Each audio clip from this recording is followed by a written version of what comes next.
Hi, this is Monica Louie from OurDebtFreeFamily.com, and I've got a question for you. Are you making these 3 common budgeting mistakes?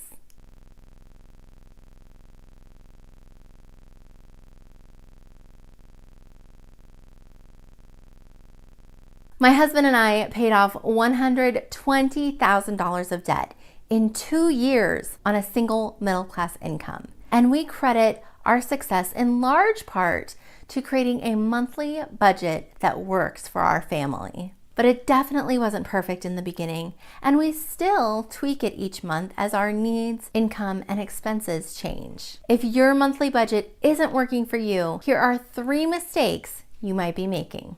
Mistake number 1, you didn't involve your partner. If you're married and you didn't involve your spouse in the planning process, then you're setting both of you up for failure and resentment. It's so important that you're both on the same page, especially when it comes to your finances.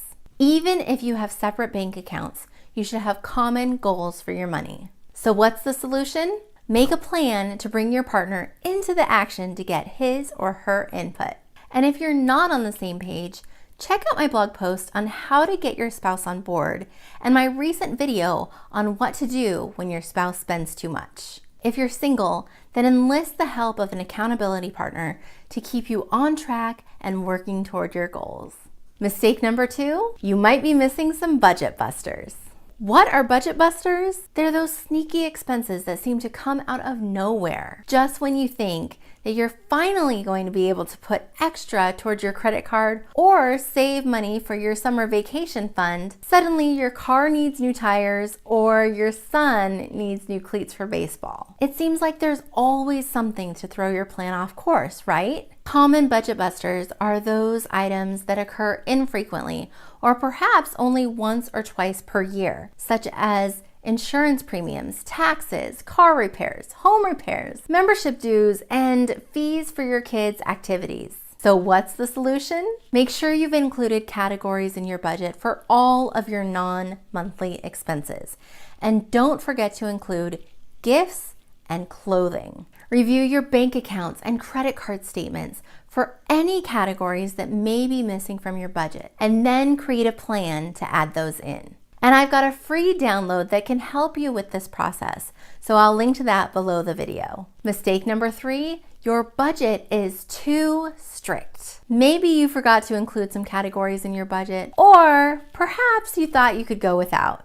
As a financial coach, I work with super motivated people who want to get out of debt like yesterday, which is awesome. I love the go-getter attitude of wanting to get out of debt now rather than letting it linger for months or years on end. But that same voracious attitude can lead to frustration and discouragement when they realize that they've tried to cut back on their spending a little too much. You might think that you and your spouse can put off buying clothes for a couple of years and never, ever go out to eat again. But when your favorite work pants get a hole you know where, or you didn't have time to run to the grocery store to pick up some items for your daily sack lunch, you'll wish that you had given yourself a little margin in your budget. Because let's face it, at some point you're going to need at least some new socks and underwear, and it's unlikely that you'll never eat out again. So what's the solution? Review the categories in your budget where you're consistently spending more than you planned. Consider whether you overspent because of a lack of discipline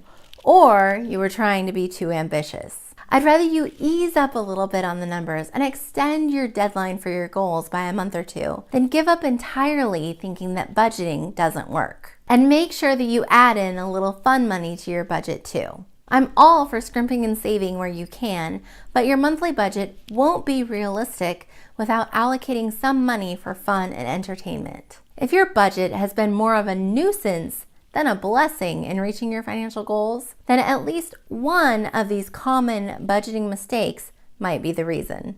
Once you conquer these, you'll have a greater chance of achieving budgeting success and you'll accomplish your goals faster. Now, I'd love to hear from you. What mistakes have you made with your budget and what did you do to resolve them? Please share in the comments below. If you like this video, subscribe to my channel and I would be honored if you shared this with your friends. And I invite you to join me in our private Facebook group called Your Debt Freedom Family, where I share more tips like this. And we've got an awesome community of people who are kicking debt to the curb so they can break free and live life on their terms. Just head over to ourdebtfreefamily.com/yourfamily to join. I'd love to see you there. Remember, keep moving forward toward your goals. You really can live the life you dream about. Thank you so much for watching, and I'll see you next time.